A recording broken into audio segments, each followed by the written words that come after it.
పట్టణ సుందరీకరణ రోడ్ల వెడల్పు పేరుతో కాంగ్రెస్ పార్టీ పాలకూరు చిరు వ్యాపారిని రోడ్డును పడేస్తున్నారని మాజీ ఎమ్మెల్యే కోరుకంటి చందర్ ఆగ్రహాన్ని వ్యక్తం చేశారు. పెద్దపల్లి జిల్లా గోదావరికని పట్టణ చౌరస్తాలో ఇటీవల రోడ్ల వెడల్పు కోసం చిరు వ్యాపారుల షాపుల్ని అధికారులు కూల్చివేశారు. అనంతరం మాట్లాడుతూ ఎమ్మెల్యే మక్కాన్ సింగ్ ఠాకూర్ సతీమణి చిరు వ్యాపారస్తులకు హుకుం జారీ చేయడాన్ని తీవ్రంగా ఖండిస్తున్నామని తెలిపారు.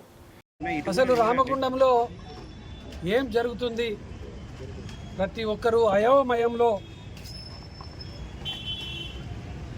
ఈరోజు చిరు వ్యాపారస్తులు అందరూ కూడా అసలు మా దుకాణం ఎప్పుడు కూర్చుతారు, మేము ఎప్పుడు రోడ్డు మీద పడతాము అనేటువంటి భయాందోళనలు ఎలా కల్పిస్తున్నటువంటి సందర్భం ఈ యొక్క ప్రజాపాలన కాంగ్రెస్ పాలనలో ఈ గోదావరికని రామగుండంలో జరుగుతూ ఉన్నది.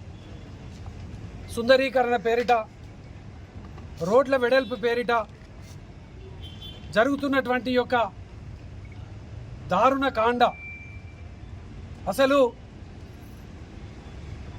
ఎవరు దీనికి బాధ్యులు కూడా అర్థం కానటువంటి పరిస్థితి.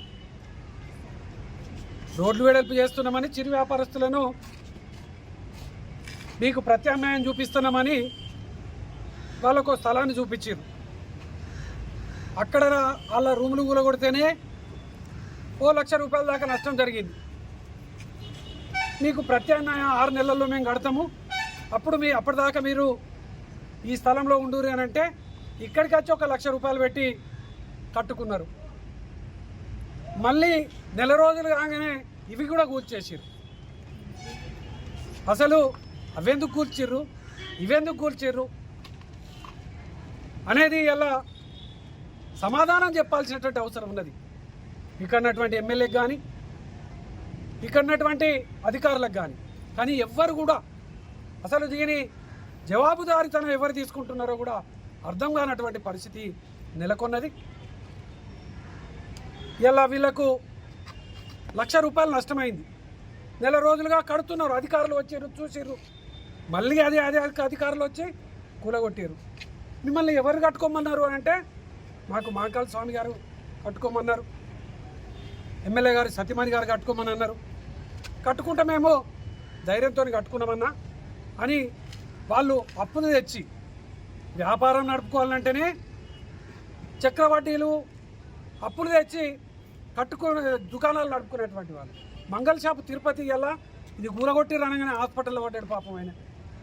ఇట్లా 12 షాపులు ఎలా ఒక్కొక్కరు ఎలా హోటల్ అయినా 3.5 లక్షలు ఖర్చు పెట్టిండట. అసలు ఏం జరుగుతుంది, ఎవరికి నష్టం జరుగుతుంది? అసలు వీళ్ళ మీద వ్యాన్లు వేసుకుని వచ్చి టార్చర్ చేసుకుంటా ఖాళీ చేయించే రూమ్లో అక్కడ షాపులు కూలగొట్టారు. షాపులు కూలగొట్టినాక ఇక్కడ ఆల్టర్నేటివ్గా ఇక్కడ వేసుకుని టెంపరీగా అని చెప్పడం వల్ల మేము కట్టుకుంటూ పూర్తి కాలే. ఇంకా వాస్తవం చెప్పాలంటే ఇంకా కొద్దిగా బ్యాలెన్స్ వర్కే ఉంది, అయినా కూడా వచ్చి కూలగొట్టారు.